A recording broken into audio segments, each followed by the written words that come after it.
হিসেবে, দেশের পাহারাদার হিসেবে কাজ করবেন। আপনাদের কাছে ছিলাম, মন্ত্রী হওয়ার কারণে আমাকে আপনারা দূরে ঠেলে দেবেন না। আগামী 5 বছরে এই বিরোধী দলের সঙ্গে কিভাবে রাজনীতিটা করব সেই হিসাব থেকে কাজ করছি।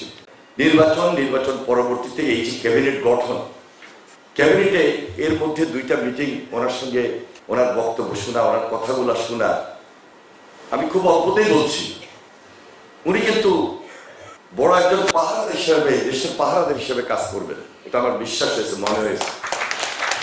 এবং সততাকে উনি এত বেশি মূল্যায়ন করবেন বা করছেন এখন থেকেই, এত অ্যাক্টিভ প্রত্যেকটা মন্ত্রণালয়ের ব্যাপারে, প্রত্যেকটা মন্ত্রীর ব্যাপারে, প্রত্যেকটা ডিপার্টমেন্টের ব্যাপারে, ডে 1 থেকে শুরু করে এখন পর্যন্ত আমি দেখতেছি যে তার তীক্ষ্ণ বুদ্ধি, চিন্তাধারা এবং লক্ষ্যে পৌঁছানোর জন্য কিভাবে 180 দিনের দ্রুত সময়ের মধ্যে কাজগুলা করা, যেটা নির্বাচনী কমিটমেন্ট ছিল।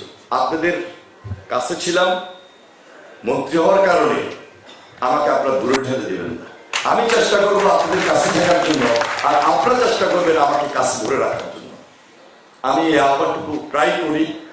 গত 3-4 দিন আমি লক্ষ্মীপুরে, 2-3 দিন আমি লক্ষ্মীপুরে অনেকগুলো প্রোগ্রাম করেছি, গ্রামে গিয়েছি, গণসংযোগে আবার নেমেছি এবং আগামী 5 বছরে এই বিরোধী দলের সঙ্গে কিভাবে রাজনীতিটা করব সেই হিসাব থেকে কাজ করছি।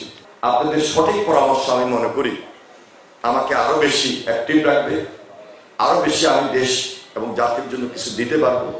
আগেই বলেছি আমার চাওয়া পাওয়ার কিছু নাই। আমি আপনাদের এত অত্যাচার নির্যাতনের মধ্য দিয়ে বড় হয়েছি, হয়তো আমার মৃত্যু হতে পারত, আমার শরীরে অনেকগুলো আঘাতের চিহ্ন আছে, আমি বারবার জেল খেটেছি।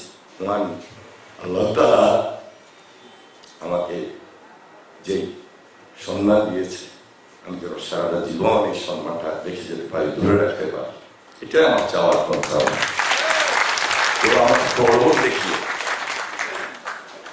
প্রলোভন দেখিয়ে কোন দুর্নীতির আশ্রয় নিলে এই সুযোগ আমার মধ্যে থাকবে না, আর আমি কাউকে দিব না। এটা আমার প্রতিশ্রুতি, এটা আমার অঙ্গীকার, এটা আমার ফ্যামিলি থেকে আমি পেয়েছি, এটা আমার ছাত্র রাজনীতি থেকে পেয়েছি, এটা আমি বিশেষ করে বলবো আমার প্রাণপ্রিয় নেত্রী, দেশনেত্রী বেগম খালেদা জিয়ার পাশে থেকে কাজ করার সুবাদে পেয়েছি।